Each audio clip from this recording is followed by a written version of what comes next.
Assalamualaikum warahmatullahi wabarakatuh. Perkenalkan, nama saya Muhammad Zarnobia dari Teknologi Dikasih Otomasi Angkatan 2024 dengan 3 digit NIM terakhir 030. Di sini saya akan mempresentasikan serta nanti menampilkan simulasi dari pemodelan dan kontrol PID motor DC menggunakan Simulink. Next, kita langsung saja konsep dasar PWM dan encoder motor DC. Di sini dapat kita lihat pengendali motor DC pada praktikum ini menggunakan sinyal pulse width modulation atau PWM sebagai sinyal kendali kecepatan serta encoder 2 pin sebagai sensor umpan balik. PWM bekerja dengan mengatur besar duty cycle untuk menentukan tegangan rata-rata yang diterima motor. Sedangkan encoder digunakan untuk membaca posisi dan kecepatan putaran motor secara real time. Kombinasi PWM dan encoder menggunakan sistem kontrol motor DC bekerja secara tertutup atau closed loop. Jadi, pada Simulink, PWM ini direpresentasikan sebagai sinyal kendali yang berasal dari blok kontrol seperti kontrol manual, PID, atau logika tertentu. Sinyal ini tuh kemudian digunakan untuk mengatur driver motor atau plan motor DC di dalam model. Simulink tidak selalu menampilkan bentuk pulsa secara fisik, tetapi PWM dimodelkan sebagai sinyal ekuivalen yang mewakili efek duty cycle terhadap tegangan rata-rata motor. Dengan pendekatan ini, Simulink memudahkan analisis respon sistem tanpa harus memodalkan pulsa yang berfrekuensi tinggi secara detail. Kita next. Apa itu PWM? PWM atau Pulse Width Modulation adalah metode pengendalian daya listrik dengan cara mengatur lebar pulsa sinyal digital. Pada PWM ini, tegangan tidak diubah secara analog, melainkan dinyalakan dan dimatikan dengan cepat. Perbandingan antara waktu sinyal aktif atau on terhadap satu periode sinyal disebut duty cycle. Dengan mengubah duty cycle, besar daya rata-rata yang diterima beban seperti motor DC dapat diatur secara efisien. Nah, hubungan duty cycle dan kecepatan motor DC ini tuh jadi kayak duty cycle memiliki hubungan langsung dengan kecepatan motor DC. Semakin besar duty cycle-nya nih, semakin lama sinyal berada pada kondisi on, sehingga tegangan rata-rata yang diterima motor semakin besar. Hal ini disebabkan motor berputar lebih cepat. Sebaliknya, semakin kecil duty cycle-nya, daya yang diterima motor berkurang dan kecepatan motor menurun. Oleh karena itu, pengaturan duty cycle menjadi kunci utama dalam pengendalian kecepatan motor DC menggunakan PWM. Nah, lanjut. Fungsi PWM dalam sistem kontrol motor DC. Fungsi utama PWM adalah mengatur kecepatan motor DC dengan cara mengontrol daya yang masuk ke motor. Selain itu, PWM juga digunakan untuk meningkatkan efisiensi energi karena bekerja dalam kondisi on dan off, sehingga rugi daya relatif kecil. Dalam sistem kontrol tertutup, PWM menjadi keluaran dari kontrol PID yang secara otomatis menyesuaikan duty cycle agar kecepatan motor sesuai dengan nilai yang diinginkan atau bisa kita sebut set point.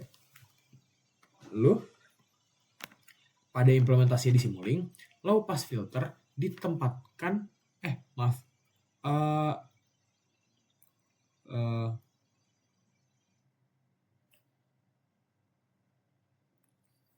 kita langsung saja ya, maaf tadi saya membaca yang harus belum saya baca.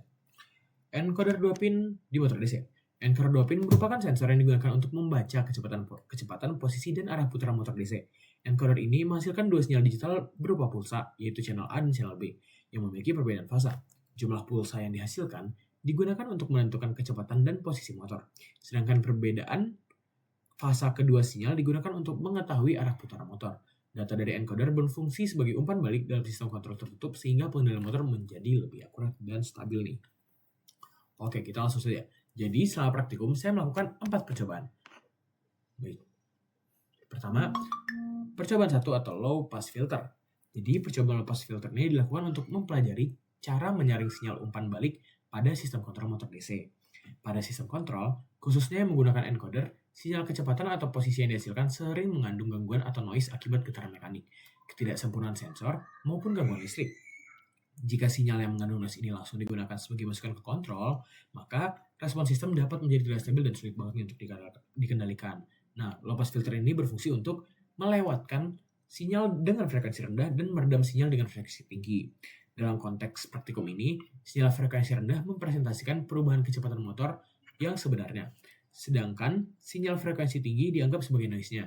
Dengan menerapkan low pass filter, sinyal keluaran encoder menjadi lebih halus dan stabil sehingga lebih representatif terhadap kondisi motor yang sesungguhnya. Pada implementasi di Simulink nih, baru nih masuk. Pada implementasi di Simulink, low pass filter ditempatkan pada jalur umpan balik sebelum sinyal masuk ke sistem kontrol. Hal ini itu bertujuan agar sinyal yang digunakan oleh pengendali seperti PID tidak terpengaruh oleh fluktuasi cepat yang tidak diinginkan. Dengan sinyal yang lebih halus, sistem kontrol dapat bekerja dengan lebih baik. menghasilkan respon yang lebih stabil, mengurangi osilasi, dan meningkatkan akurasi pengendalian kecepatan motor DC. Percobaan ini menjadi langkah awal yang penting sebelum menerapkan kontrol PID, karena kualitas sinyal umpan balik sangat menentukan keberhasilan sistem kontrol tertutup secara keseluruhan nih. Kita lanjut ke percobaan kedua, yaitu perhitungan kecepatan per second. Oke, jadi percobaan kedua ini tuh bertujuan untuk memahami bagaimana sih cara memperoleh nilai kecepatan motor DC berdasarkan data dari encoder.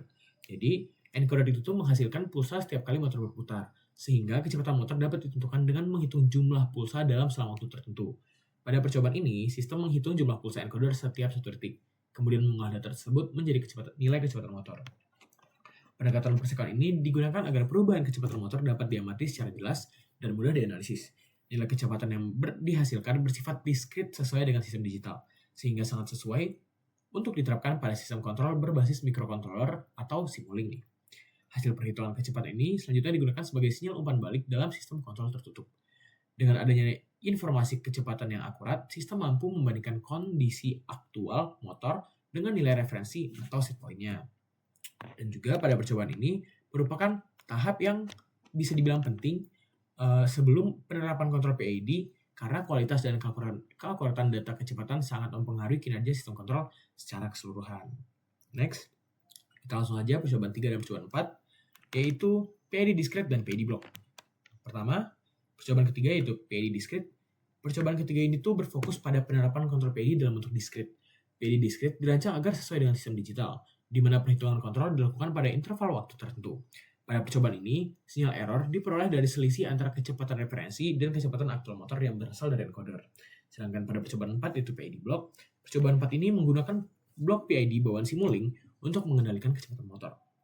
Berbeda dengan PID discrete yang dirancang secara manual, PID block ini menyediakan implementasi PID yang lebih praktis dan mudah digunakan. Pengguna hanya perlu mengatur parameter PID tanpa harus membangun struktur pengendali dari awal. Oke, jadi pada percobaan 3 ini yaitu PID discrete, PID discrete itu bekerja dengan mengkombinasikan aksi proporsional, integral, dan derivatif untuk menghasilkan sinyal kendali berupa nilai PWM. Dengan menggunakan PID discrete, sistem dapat menyesuaikan duty cycle PWM-nya itu secara bertahap agar kecepatan motor mencapai dan mempertahankan nilai set point-nya. Percobaan ini membantu memahami bagaimana PID diimplementasikan secara matematis dan logis dalam sistem digital, serta bagaimana parameter PID ini mempengaruhi respon motor seperti kecepatan naik, kestabilan, dan juga osilasinya.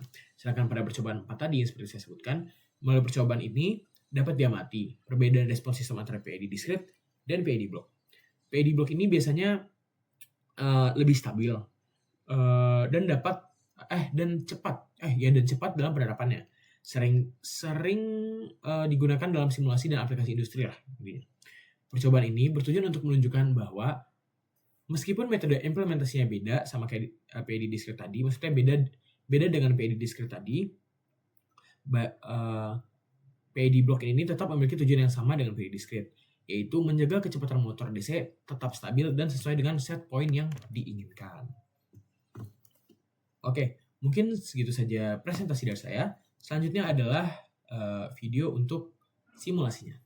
Terima kasih.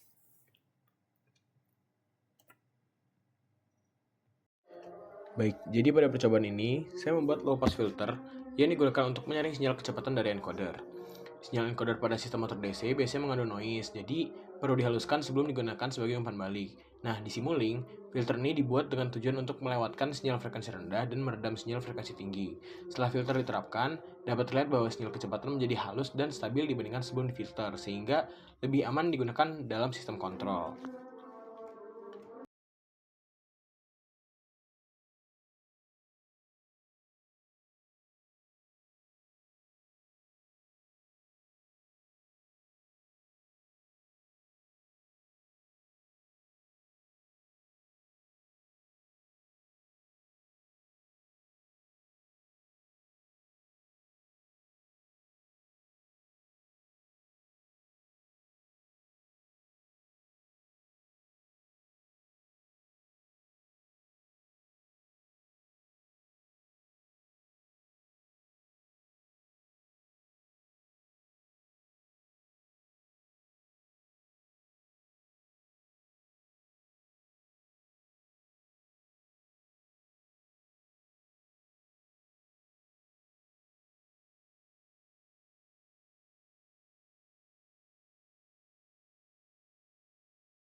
Selanjutnya, saya juga menerapkan kontrol PID discrete pada sistem motor DC.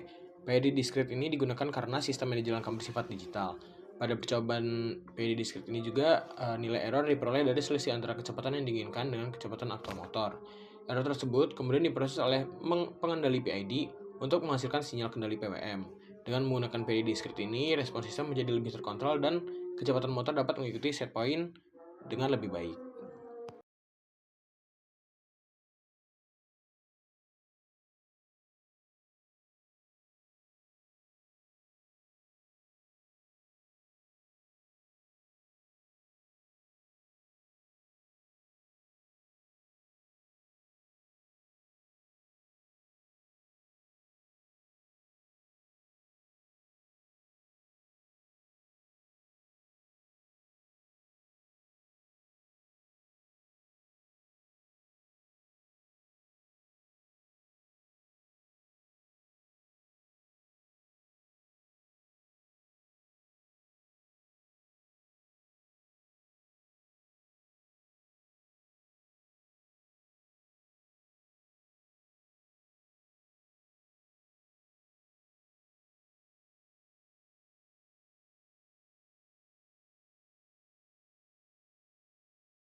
Lalu juga ada percobaan yang mana saya melakukan perhitungan kecepatan motor dalam satuan per detik.